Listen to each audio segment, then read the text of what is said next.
রামগতি পৌরসভার নুরিয়া হাজিরহাট বাজারের চা দোকানি মোহাম্মদ বয়ান প্রত্যেক মাসে পল্লী বিদ্যুতের বিল ২-২৫০ টাকা আসলেও গত মাসে এসেছে প্রায় ২,০০০ টাকা। অফিসে অভিযোগ জানাতে গিয়ে জানলেন তার অজান্তেই মিটার পরিবর্তন করা হয়েছে। অতিরিক্ত বিল জমা দিলেই কেবল সমস্যার সমাধান করা হবে বলে জানায় অফিস। ক্ষোভে বিল জমা না দিয়েই তিনি চলে আসেন। চলুন বাকিটা তার মুখ থেকেই শোনা যাক। আমি নুরিয়া হাজার বাজারে ছোট্ট একজন ব্যবসায়ী। দীর্ঘ ৬ বছর ধরে এই দোকানে ব্যবসা করি। তো এই বিগত দিন আমি যে কারেন্ট বিলগুলো দিছি, আমার এই মাত্র আসতো ৩ থেকে অথবা ২০০, ২৫০, ৩০০ এভাবে আসতো, এর বেশি আসতো না।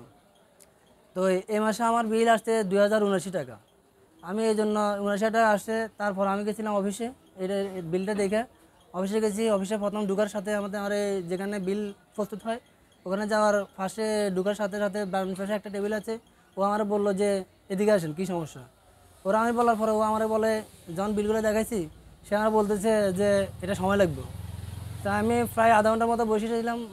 বসে থাকার পরে ওই বিল যে লোকটা, মহিলা যে ম্যানেজার, বিল দিয়া সে আসলো। আসার পর আমি ওর কাছে ছিলাম যে এভাবে এভাবে আমার বিলের সমস্যা, আমার আগের বিলের আর বর্তমান বিলের কোনো কানেকশন নাই।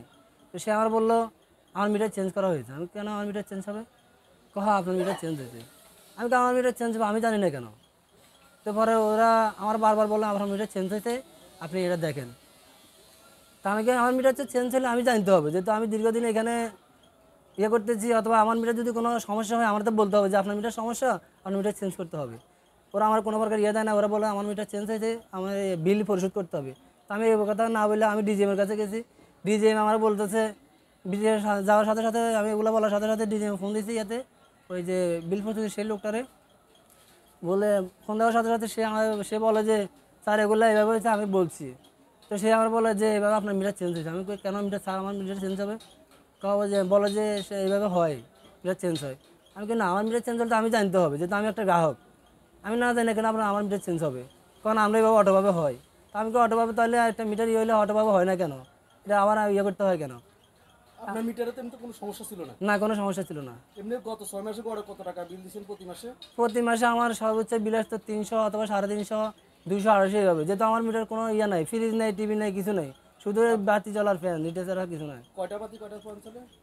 ধরেন এই তিনটা, আমি ওখানে বলছি 3টা বাতি 2টা ফ্যান চলে আমার। এবং ডেইলি আপনি কতক্ষণে দোকান খোলা থাকে?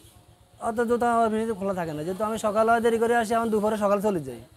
আর রাত্র বেশি তখন থাকি না অনেকক্ষণ। আপনার মিটারে তো বিল ঠিকই আসতো, তো আপনার এটা চেঞ্জ করলো কেন তারা? যে এখন এটা কি চেঞ্জ করছে বলে আপনার মনে হয়?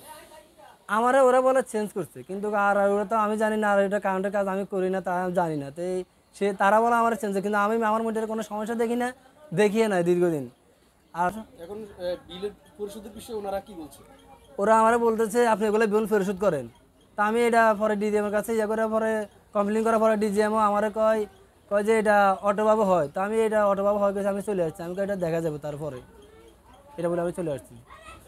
যদি দেখ আপনার মিটারে কোনো সমস্যা না থাকলেও তারা এটা চেঞ্জ করেছে। চেঞ্জ করবে এখন তারা। যে এত টাকা বিল আসছে, এখন আপনি কি চান যে আপনি? আমি চাই এটা একটা সুস্থ তদন্ত করে এটা একটা হোক, যে সমাধান হোক। কেন মানুষ এভাবে দুর্গন্ধে ভোগান্তি পড়বে কেন?